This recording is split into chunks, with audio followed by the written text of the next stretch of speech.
side? Yes. Okay. Please. Oh, And then Minister can sit here. Okay.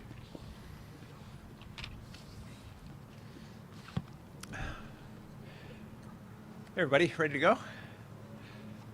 Good to see you. Thanks for joining us here today. And we're on the territory of Lekwungen people of Songhees and Esquimalt nations. I'd like to begin by thanking AG Sharma and her team for their work on today's announcement, as well as Ministry of Transportation and Ministry of Jobs, Economic Development and Innovation, Ministers Gibson and Farnworth, who are joining us here in pulling together this legislation that we introduced in the House.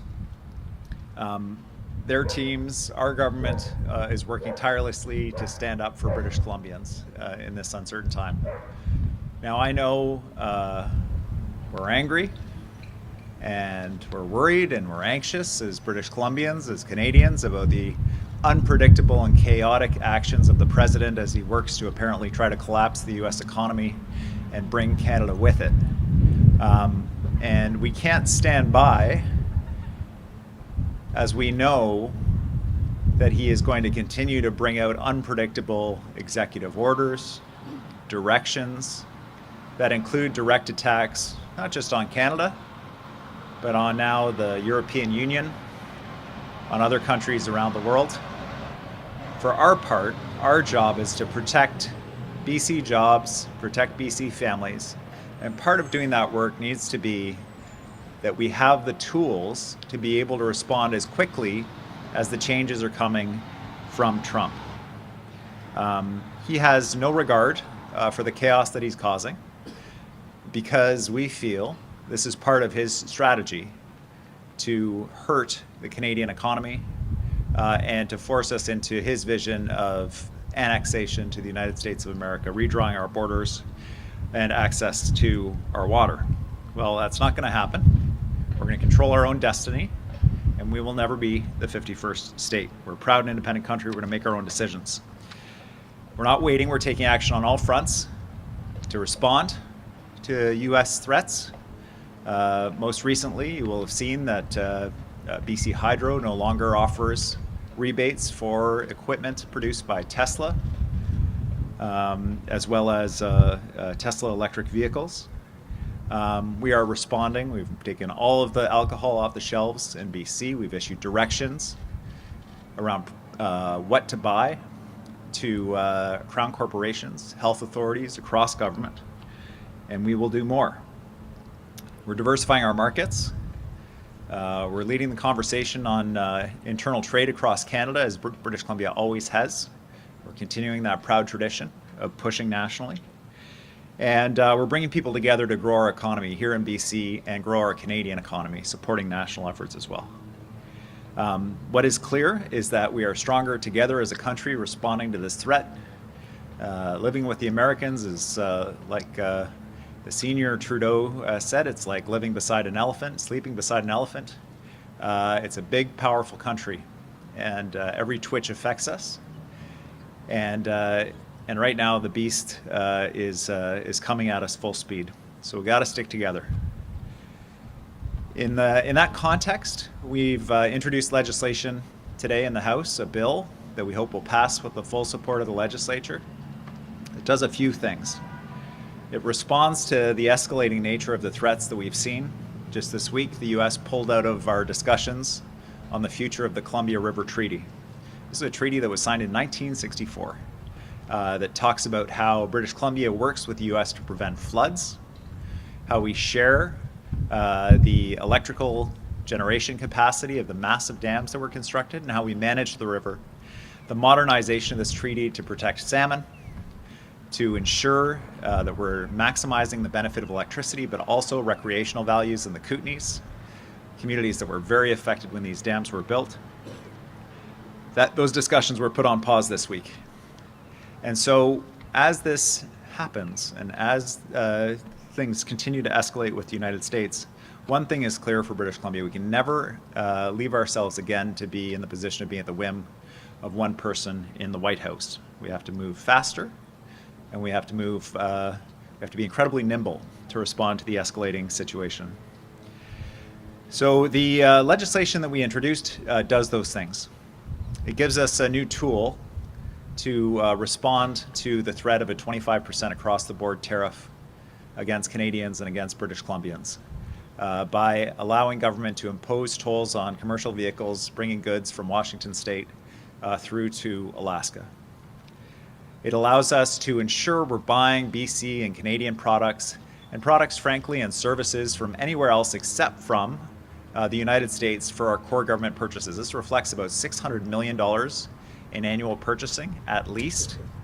And this gives us the legal authority to direct the Crown corporations and health authorities and all of government to prefer products not from the US and to buy Canadian products. And the third piece that this does is that it gives us the tools to respond in real time to executive orders that target Canada, that target British Columbia. I wish I could say we could predict what the president is going to do next, but I don't think anyone can predict that. I'm not even sure the president can predict what he's going to do next. And so we need to have the tools in place to be able to respond quickly.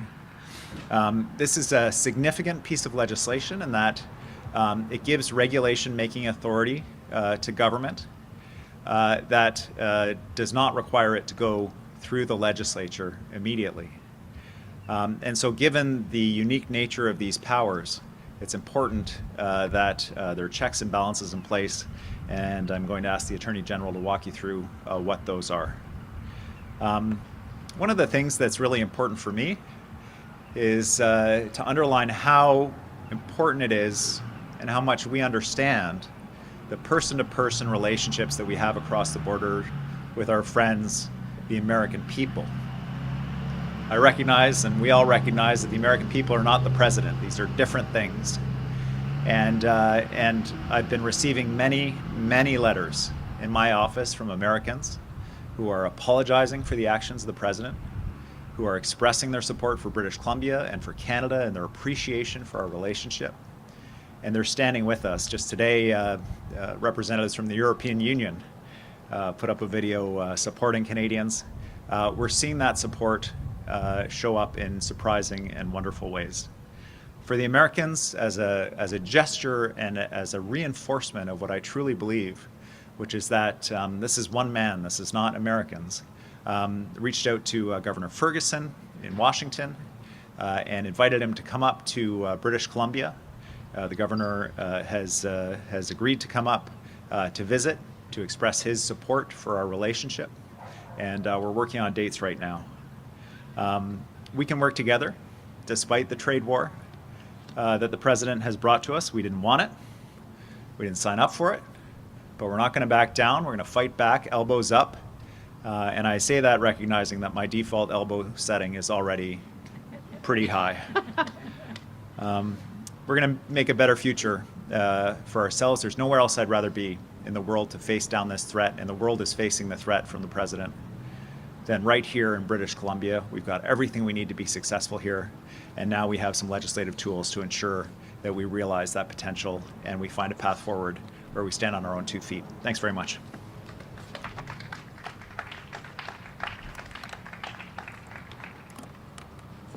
Thank you, Premier, and thank you all for joining us here today. The Economic Stabilization Tariff Response Act was tabled in the legislature early today, as the Premier mentioned. If passed, it will allow government to have increased tools and authority to respond to trade threats from the United States. There are some features of this bill that are important to emphasize. This is a broad piece of enabling legislation. It empowers government to respond quickly and take action in a wide range of areas. The legislation will allow us to respond in a timely fashion to new threats as they emerge. This legislation is temporary. The powers are time limited and will sunset no later than mid-2027. We can use this legislation to respond quickly to the emerging developments and carry out the work of longer term and permanent changes at the same time. The proposed legislation does not give government unchecked broad power. There are guardrails in place. The bill allows us to enable existing agencies and government bodies to carry out their mandates despite external attempts to harm our economy and our sovereignty. Government cannot use the authorities given by this bill to allow natural resource projects without permits or environmental assessments, and it cannot use the authorities to sidestep Indigenous consultation requirements. Those remain protected. We've been careful to frame the bill in such a way that allows us to respond over time to varying levels or potential countermeasures and when they happen. The tools in the legislation are about setting us up to respond quickly and will not have to be used unless the U.S. forces our hand to use them. The tools included in the bill allow government to reduce immediate pressures and create time to build longer-term and permanent solutions and build a strong, resilient economy, address barriers to interprovincial trade, direct public bodies to buy goods and services from jurisdictions that aren't threatening or imposing tariffs on us, impose tolls, fees on U.S. commercial vehicles using provincial public infrastructure like highways, take any other action necessary to defend BC's economy from the impact of trade threats. If there's one thing that we've learned over the past few weeks, it's that the current American administration is unpredictable. We as a government need to be ready to respond to protect British Columbians, our economy, the jobs that may be at stake, and alter our course quickly. Like you, our government is frustrated by the actions of President Trump. I want to assure you that the government has your back. We are taking action to protect the livelihoods and independence of British Columbians. We are proudly Canadian. Elbows up.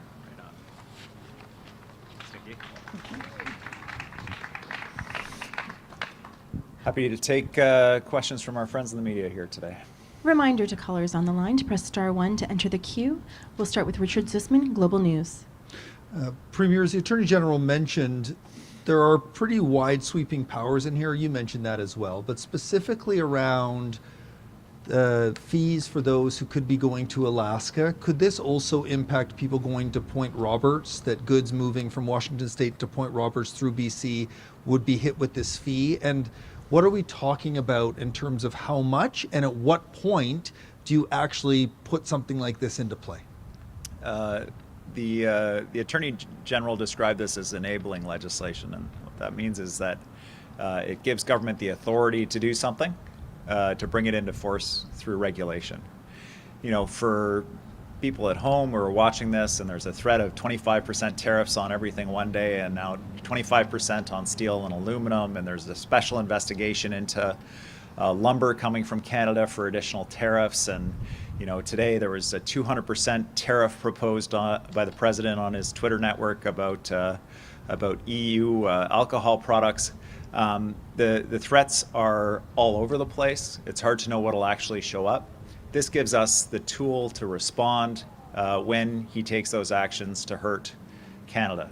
And the specific vehicles and the routes that we're looking at currently are from Washington State to supply Alaska, and it's a very specific reason why we're looking at that. It's not because we hate Alaskans, it's because there's a Republican governor and there's a Republican congresswoman, and they have access to the president. They have the ability to deliver the message for us, how integrated we are. And in fact, the Alaska Highway was built in partnership between Canada and the United States. Subsidized, repairs to it are being subsidized in part by the Alaskan government. This is how we work together. I need that congresswoman and that governor to go to the president and say, what are you doing?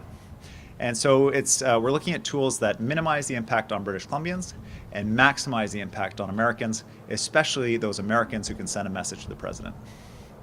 What triggers it, I guess, is the question. I know you mentioned Trump is saying maybe this, maybe that, but like, what is the trigger point? And also, you mentioned things that don't impact British Columbians. At what point is the procurement issue, a health authority, someone else is trying to get product, and the only option is the United States? In essence, how far do they have to look for non-U.S. products before they can buy American? Yeah, we've been like all British Columbians. You're at the grocery store, you're looking at the labels now, trying to buy Canadian whenever you can. And it's hard. It's hard to always buy Canadian, and there's lots of American products that there's no substitute for. The same is certainly true in healthcare environments for key government supplies that we require. So our direction to the Crown corporations, to government officials is make your best efforts. We are taking the time in advance of the full 25% tariff. To do that research, we've encouraged the health authorities and the Crown corporations to do that research. What are the alternatives? Who are the Canadian suppliers?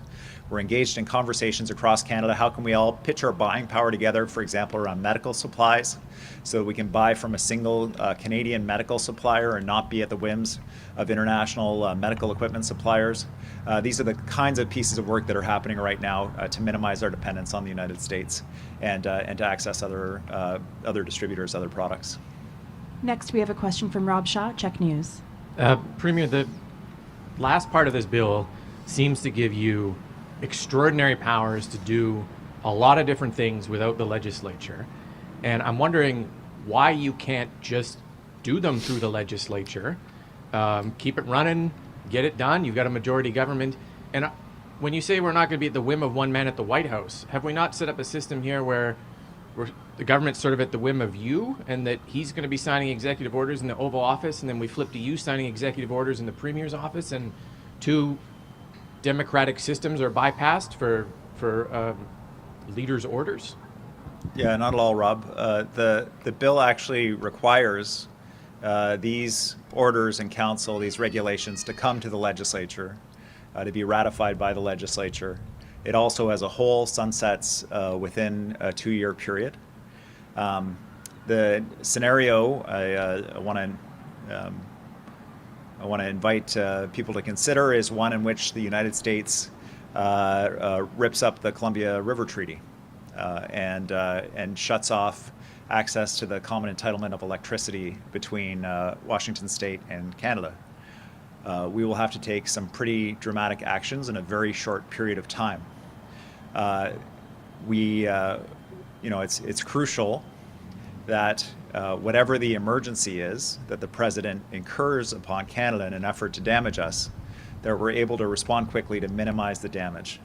We see this as emergency legislation. This is not everyday legislation. This is not routine legislation. This is in an emergency situation where we need legislative authority, we need government authority to do something quickly to minimize damage to the economy, to people, in an unpredictable action from an unpredictable president. And so that's the intent of the legislation. There are a number of safeguards built in there. And I might invite the Attorney General to walk through some of those safeguards. Yeah, thank you, Premier. We were very careful to design the legislation to be sure and that this is for emergency steps that Cabinet will have to take due to the unpredictability, as the Premier mentioned, of what we're facing, but that there's space for the longer term work. I know my colleagues here and Minister Gibson are very tightly engaged with the business community and many other communities that are going to be impacted by this. So if there's something that we can do in the interim to mitigate harm and to step in on an emergency style, the longer work will continue for that, the permanent changes to legislation and policy with close ties to all the people affected. The bill sunsets, so every action taken on this will sunset in May 2027. The guardrails that are put in place make it specific that the power could be used if there is something from a foreign jurisdiction that impacts our economy. So it's not broad in the sense of anything. It has to be something that shows it's an emergency action based on the tariff and the trade war we're in right now. And finally speaking, we would have to bring any action used under the emergency powers would come to the legislature, and there's a reporting requirement for that. It's clear that we will have to act in an emergency basis, but that doesn't mean that there won't be longer term work to transform our economy and diversify our economy in the ways that we need to. Rob Shaw for a follow-up. I'm just anticipating the opposition parties calling this some type of power grab. I mean, I don't know. I'm just anticipating that bypassing the legislature after a razor-thin election is a power grab. I guess I'm just wondering if you can respond to what I'm assuming is going to be that type of criticism. Yeah, I won't put myself in the mind of the opposition right now, because I simply cannot understand how you can sit on a panel with a YouTuber that says, I'm going to encourage everybody to buy as much American as possible to undermine the boycott of American goods. Like, what the Conservative Party is thinking right now defies explanation. How you can welcome as a patriot a YouTuber that says that cutting off Doug Ford's efforts to cut off electricity to the United States to get the attention of the president. We're in active war, and that the president should revisit harm on Canadians in response, and we get everything we deserve. Like, I can't explain that. I don't understand it. But I know that British Columbians need to know about our commitment to ensuring that there are safeguards in place for these authorities, that they are extraordinary authorities that would only and should only, and by the legislation can only, be used in extraordinary circumstances, that even if they are used, they have to come to the legislature to be ratified, that even if they are used, they expire after a specific time. And so when there's an emergency like a natural disaster, we have these authorities. This is a human-caused disaster. We can see it coming. We don't know what it is, and we need to be able to respond quickly. If we didn't have this, people would say, why didn't you respond? Why didn't you do the things that we needed you to do? When the president did this, you knew he was erratic, you knew he was issuing these orders. We don't want to use these authorities. We will work through the legislature. We have significant bills coming through around speeding up projects, around ensuring that we're growing our economy, and we are working through the legislature. But we sadly do need these authorities to make sure that we're able to respond in emergency, and frankly, I can see it coming like a freight train. Rob Betham, CTV.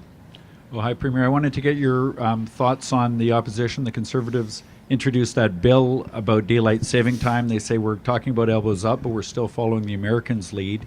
Would you be open to the idea of voting in support of that bill? And also, I wanted to get your thoughts on concerns that were raised that these fees or tolls on ferries and highways, is there any chance those could unintendedly be applied to British Columbians? Thanks, Rob. So we're in the middle of a trade war with the United States. The focus is on growing the economy, making sure that we're getting rid of trade barriers across the country. We're working with business leaders and labor leaders to identify things that are holding us back and quickly address them. I am, trust me, I am as sympathetic as the next guy to kids that have trouble adjusting to time changes or pets, or just waking up feeling like you're an hour behind. But in this moment, that is not government's number one priority, although it is the opposition's priority right now. On the second question, no, this is a specific authority in relation to the trade war. It's intended to minimize impact on British Columbians while maximizing impact on Americans. And that's the intent of the bill, the provision, and the tolling authority. Rob Buffum for a follow-up. I have a follow-up for a colleague who's doing a story. I think you probably would have heard about the 35-year-old British Columbian woman who is being detained. She tried to enter the States with an incomplete visa, and I gather since March 3rd she's been detained in what her family is characterizing as inhumane circumstances. I wanted to get your reaction. They're very upset, and it's been, 10 days now? They're not really in contact with her, and she's not being well treated. Yeah, this is a terrible story. My heart goes out to this family and this woman that's stuck in some kind of immigration detention facility in the United States. The federal government should be doing all they can through diplomatic channels to get her returned to Canada as quickly as possible. Obviously, I don't know all the details here, but it certainly reinforces anxiety that many British Columbians have and many Canadians have about our relationship with the United States right now and the unpredictability of this administration and its actions. I am profoundly concerned about these kinds of actions that really, they violate the very idea that Canadians are safe in the United States. When we visit, and I know it's not what Americans want. I know it's. I don't even know if this case, if there are some things that could explain what's happening here, but the nature of our relationship is so fraught right now that this case makes us all wonder, what about our relatives who are working in the States? What about when we cross the border? What kind of an experience are we going to have?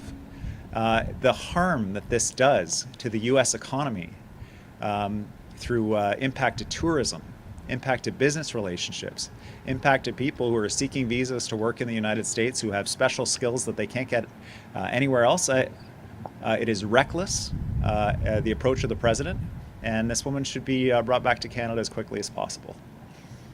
Next, we have a question from Vaughn Palmer, Vancouver Sun. Hello, Premier. There are a number of override clauses in this bill, and they all say pretty much the same thing. Whether there's any conflict between anything done under this bill, almost any provincial law, any regulation, any authority, the bill prevails. That's a huge power grab, isn't it? The bill itself has to pass through the Legislative Assembly, and there's an important section in the bill that I'd like to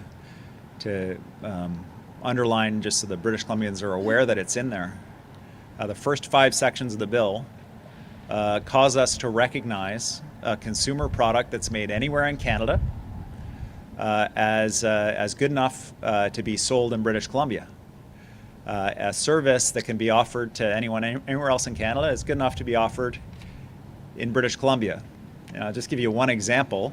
If you want to sell meat in your province, you can do your own meat inspection. But if you want to sell it to another province, the federal government has to do a meat inspection of that as well, a second meat inspection, before it goes to another province.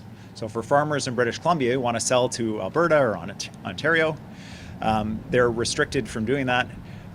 This bill responds to those kinds of arcane, bizarre barriers that prevent free commerce across the country. It's important that this bill prevails over all of the, and there is a lot of regulations and rules and authorities in British Columbia that could block a product from Nova Scotia from coming here. And it's important to have that certainty for businesses that want to sell in British Columbia, and it's important for British Columbian businesses that want to sell in Nova Scotia to know that they can, that there's a provision that says it's legal, you're allowed to sell to other Canadians without any other uncertainty except for the exceptions that are set out in the bill itself. And that kind of certainty is crucial for business that's looking at setting up other markets in other provinces in Canada. To Vaughn for a follow-up. There are huge sections in the bill that have nothing to do with that include override clauses. But you said this is time limited. Well, it applies well into the second half of your term as Premier. That's not much of a limitation, is it? To your first piece, in terms of the emergency authorities, it is equally crucial that if the president does something unpredictable to attack Canadians that impacts British Columbians, that we're able to act quickly and that there's not some other provision somewhere else that prevents us from responding quickly, that people can rely on the authority that we put forward under this bill. The time restriction is one of a number of restrictions. First of all, it has to relate to a trade measure that's, or a measure that's brought in that harms British Columbia from the United States or from another foreign jurisdiction. That's the first restriction. The second one is that it is, as you say, time limited in itself, but it has to come to the legislature. It's got to come to the legislature in order to be ratified. The third and the time limitation is in terms of the authorities that are within the bill. The bill will have to be reintroduced again within the term of this government. We'll have to be accountable for how we used it. We'll have to be accountable to the legislature to ask for those authorities again, because I, like many British Columbians, suspect that we'll be seeing this kind of action from the president for the next 4 years. And so we're happy to come back and report on how we've used it and to ensure that those accountability measures are in place. Next, we have a question from Les Lane, Times columnist. Thanks. On the procurement, Premier, the finance ministry said $600 million worth of U.S. goods in the last fiscal year, but the note they gave me, it doesn't count I think the majority of the public sector, and the value of ongoing U.S. contracts is far higher. $600 million, I think, is a rock bottom estimate of the value. So the procurement issue, my understanding of this is that you can void any contracts with U.S. suppliers and be protected from any lawsuits. And would you be voiding like contracts in midterm, or would you wait till they expire? Yeah, that's not my understanding, Les, but I'll pass it over to my lawyer in a second here. What it does is it protects the public servant or the decision maker that makes the decision to to void the contract or to procure from a Canadian company. It protects them from being sued individually or for that action. We have a number of contracts with American companies, with American service providers. They have their own provisions about when contracts can be terminated, how they can be terminated. It's our intention to abide by those contractual provisions. But when those contracts come up for renewal, or if there are legal ways that we can end those contracts, we are directing Crown corporations and health authorities to do so if there's another supplier is Canadian or at least not American that they can contract with instead.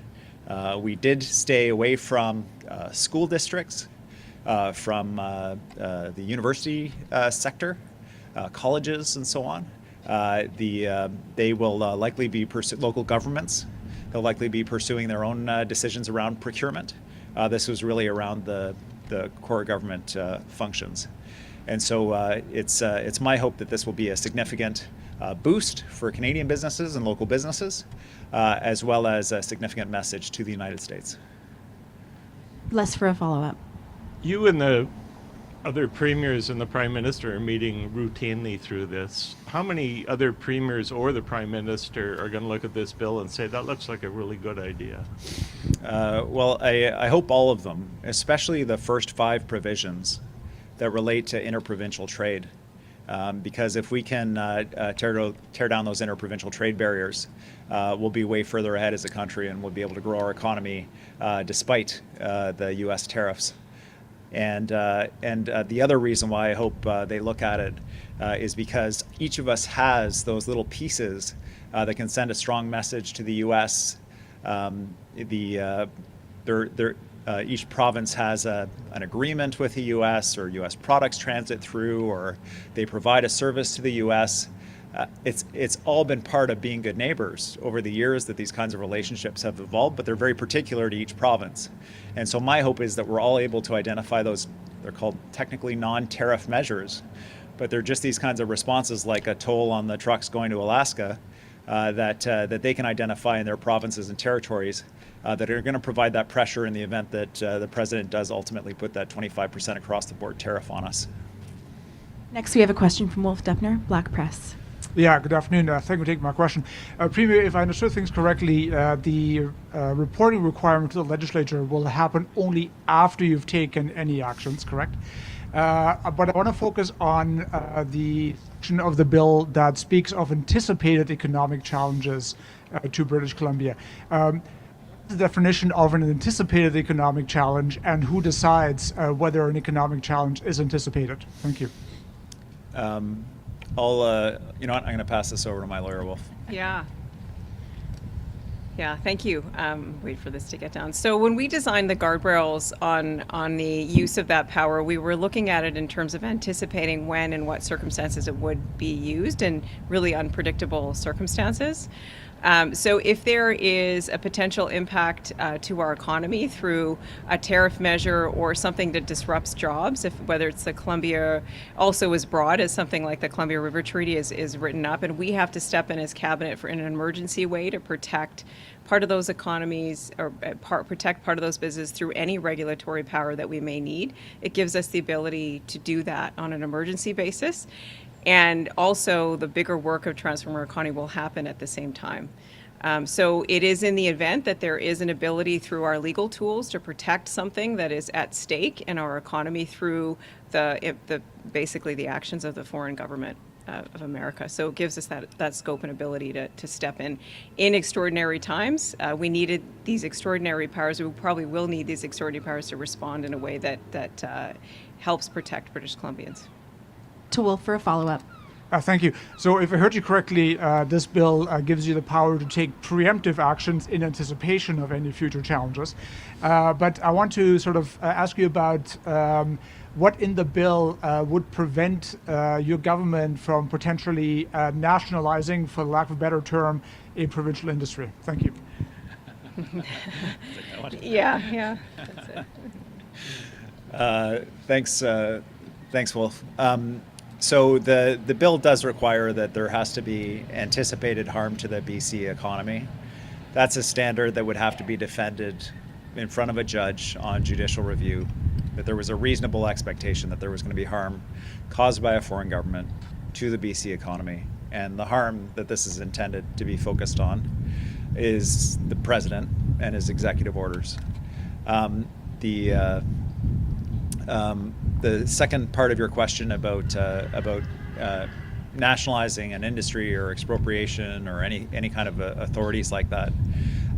This is about regulatory measures to be able to respond quickly to make sure that that we can both either put pressure on the United States or mitigate harm. So in the event that the president announced, we got the Premier of Ontario, he decides to cut off electricity to the United States to send a message, which he's threatened to do a number of times. And in response, the president says, fine, I'm going to cut off electricity to Canada, or I'm going to cut off other forms of energy supplies to Canada.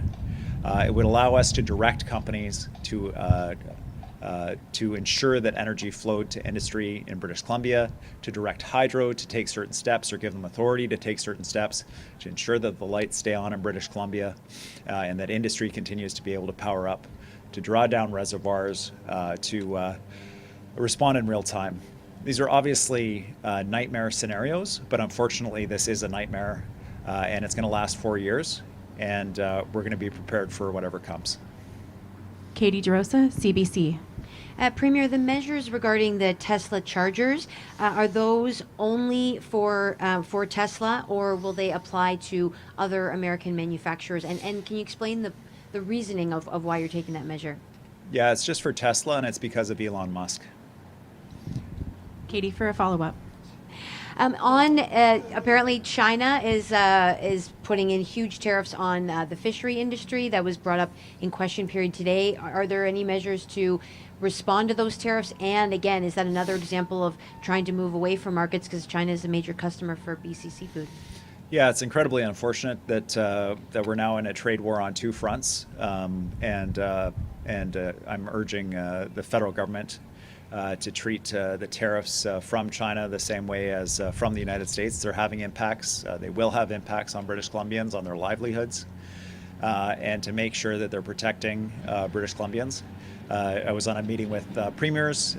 Concern was expressed from the premiers from Atlantic Canada, as well as from me and from the premier from the Yukon about impacts on fisheries and fish-related jobs. We're going to make sure that we're supporting the seafood industry in accessing other markets. I just met yesterday with the Consul General from Japan. I've been meeting with representatives of governments around the world that are very keen to expand their trade relationships with British Columbia right now, because they are also trying to get away from the United States. As we all pull away from the United States, it creates a huge opportunity for British Columbia, given our free trade agreements as Canadians with many of these jurisdictions, and we're going to exploit them to the maximum to protect British Columbians. We're going to take questions from the phone lines now. Reminder to those on the phone to stay muted until you are called upon. First, we will go to Ashley Joanno from CP. Yeah, just back to the questions about the broad powers that this legislation gives you in the cabinet. When you talk about how the regulations do have to come back to the legislature, I mean, they don't have to be approved by the legislature. So are you talking about the reporting that would happen in October? And if that's the case, is that really enough of oversight? The bill itself needs to pass through the legislature, and then it needs to come back again. The regulations need to be tabled in the legislature. The government is governing with a very slim majority. At any time, members of the Legislative Assembly could decide that this was overreach, collapse the government, we'd be into an election, and I would stand and tell British Columbians that these authorities, this bill, is to exactly what I'm telling them today. It is to respond to nightmare scenarios that are eminently in the realm of the possible with this president. And that my guess would be that they support us being able to respond to natural disasters or to man-made disasters quickly and effectively, and to ensure we have the authorities to do so. If we can anticipate a disaster coming, we darn well better be prepared for it. And that's what we're doing with this legislation. To Ashley from Canadian Press for a follow-up. Yeah, I'm just hoping for a clearer response on what you see as sort of the trigger point to implement some of these things. What would have to happen for you to implement the powers such as the tolls, things like that? Like, what's your red line? So we're working with premiers across Canada, and what I said to Doug Ford from Ontario was, he went out on his own on the electricity price, was just have your staff pick up the phone, give a call over to British Columbia, and we'll coordinate our responses together. So it's not just a target on one province, that we're all standing together as Canadians. And also we'll be more effective if we do it together. So the next beat that we can see, and knowing that there may be many beats in this story that we between now and then through executive orders or whatever the president wakes up and thinks about, is the 25% across the board tariff on all Canadian goods that the president has promised. That will require a strong response from Canadians. We'll work with the federal government and with the premiers and with the tools that this bill enables to ensure that British Columbia is part of that Team Canada response, and we're sticking it to the Americans, just like the president's trying to stick it to us. Next, we have a question from Mike Hager, Globe and Mail. Thank you. You mentioned welcoming Governor Ferguson north. Have you reached out to Governor Dunleavy yet? And if so, how did that interaction go? Governor Dunleavy from Alaska? Yes. Yeah, we had a good conversation, and I would say, the governor is in a challenging position of knowing that two things are true: that British Columbians and Alaskans have strong relationships, that we work closely together, that we work together on fisheries, on mining, on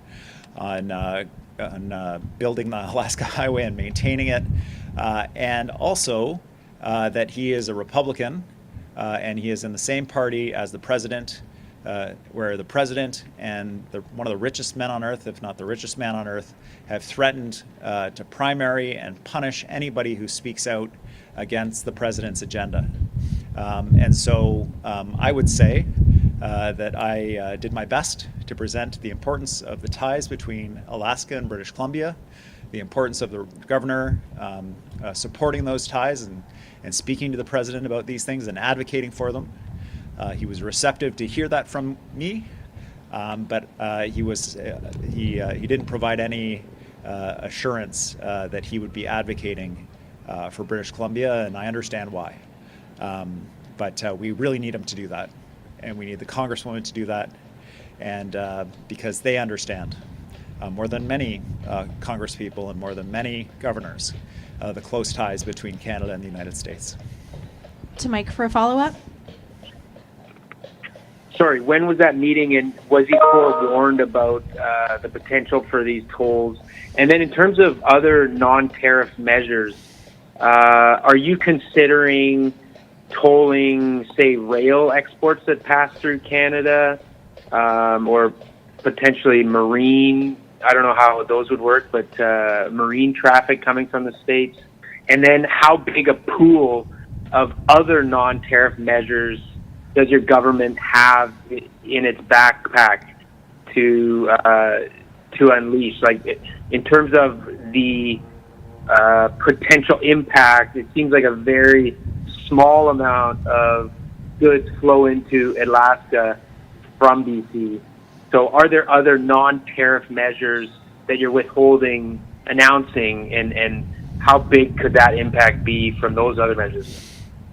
Right now, members of the public service and certainly every member of our government are identifying and soliciting from community members, from business leaders, opportunities for us to step up and protect British Columbians by imposing non-tariff measures on Americans. This legislation gives us the ability to be able to act on those suggestions as they come forward in order to be able to respond if and when things escalate significantly within the trade war. We have jurisdictional limits under the Constitution about what we can and can't do. The trains, the marine shipping on tidal waters, These are areas for the federal government. I've encouraged them strongly to have a look at what they can do, what steps they can take to respond to the transshipment of American goods through British Columbia. I've also encouraged them to look at a stockpile of critical minerals like germanium produced at Teck Smelter, a product the Americans can't get anywhere else except from Chinese-controlled mining companies, and the Chinese government has already said that they've cut off supplies of germanium to the United States. This is a mineral used for night vision goggles, for military applications, and they can only get it from Trail, British Columbia. And so these are tools that should be available, all of which communicate the message of our entanglement and how tied we are to the United States, how we depend on each other, and hopefully we'll be able to deliver that message to the President. We're going to go to our last question and follow-up from Thomas Seal, Bloomberg. Hi, Premier. I wanted to ask about Tesla again. I was just looking at the Clean BC website, and I don't see Tesla cars there, but that might be due to existing parameters of the program. I just wanted to clarify, have they been removed, or were they never there? Yeah, Tesla cars are too expensive to qualify for the Clean BC Auto program, but they also produce a product called a Powerwall, which is just like a battery for your home, as well as chargers and accessories that qualified for Clean BC subsidies and programming up to $10,000 in subsidy. I think that if British Columbians heard that $10,000 of taxpayer money was going to Elon Musk, they'd want to throw up. So we removed them from the program. Thanks. And just on the Columbia River Treaty, have you had any communication from the US side about why they paused negotiations? The Globe reported Trump has issues with the treaty, felt it was unfair. That's the best information that we have has been reported in the media. It's disappointing to us, and we hope the Americans come back to the table. It's a mutually beneficial treaty. The governors that benefit from the treaty understand why the treaty is important and how it works to benefit both Canadians and Americans. And the proposed amendments to the treaties, actually, we're going to make it better for everybody. So if the President has suggestions about improving it that don't involve putting a giant drinking straw into British Columbia and sucking us dry, then we're glad to hear them. Thanks, everyone. That's all the time we have for today. Great. Thanks very much.